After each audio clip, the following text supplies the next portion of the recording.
To retrieve the ultimate prize of the ancient world, the Golden Fleece, a single ship had to survive a never-ending stretch of deep Black Sea.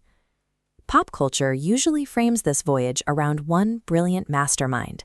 We picture Jason standing boldly at the helm, commanding the legendary Argonauts through a gauntlet of monsters and hostile kings to reach his destiny. But if you actually read the ancient accounts of the voyage, a very different picture emerges. During nearly every major crisis, Jason is functionally paralyzed. He freezes. He despairs.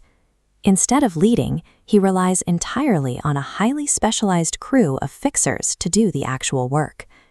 The voyage to Colchis plays out like a heist, where a team of elite operators is forced to physically drag a completely clueless captain across the deadliest oceans in myth. The way the Argonauts survive this trip changes how we view ancient heroism, not as a story of a singular genius, but as a demonstration of how collective expertise manages a crisis. We see this dynamic when the crew drops anchor at the island of King Amycus. The ancient Greek world ran on a sacred law called xenia, which dictated that hosts must provide absolute hospitality to strangers. Amycus, however, prefers to greet his guests by forcing them into a lethal bare-knuckle boxing match. Faced with an iron-fisted monarch threatening his crew, Jason does absolutely nothing. The void in leadership is immediately filled by Polydeuces, the Argonauts' dedicated tactical brawler, who steps forward to take the fight. The king fights in a blind rage, throwing massive heavy hits, but Polydeuces doesn't rely on brute force. He observes the pattern, he dances on his toes, dodges the heavy blows, and waits for Amycus to leave a gap in his defense.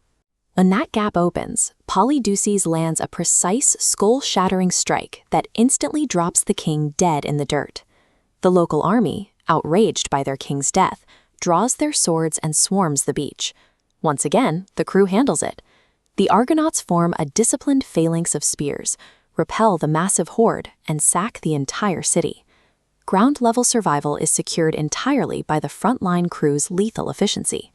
Jason, meanwhile, remains safely in the background. The threats quickly escalate from mortal kings to the supernatural. A sudden oceanic anomaly, described as a wave propelled from hell, violently tosses their ship all the way to the coast of Bithynia. Here, they find an old, starving, blind prophet named Phineas. He is being relentlessly tortured by harpies, terrifying bird-like furies with women's heads and chests that swoop down from the sky to snatch the food right out of his mouth.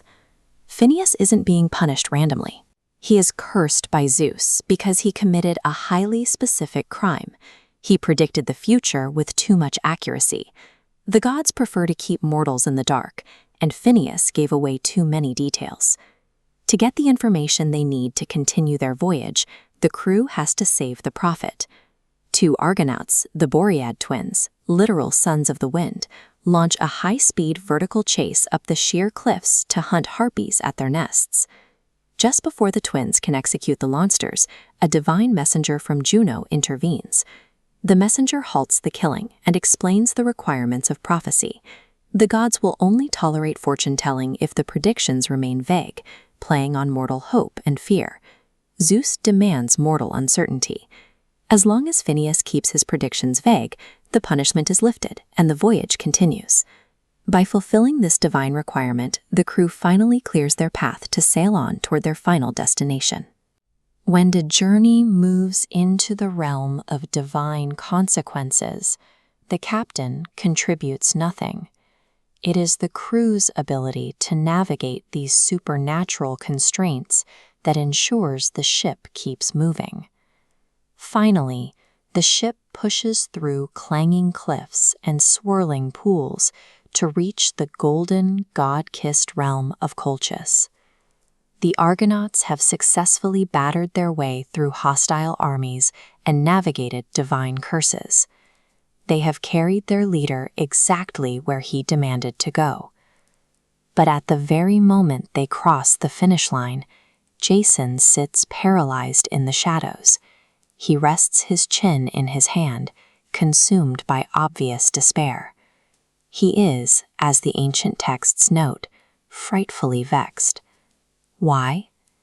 Because after all those miles and all that time at sea, Jason never actually formulated a plan to steal the Golden Fleece. He has no idea what to do next.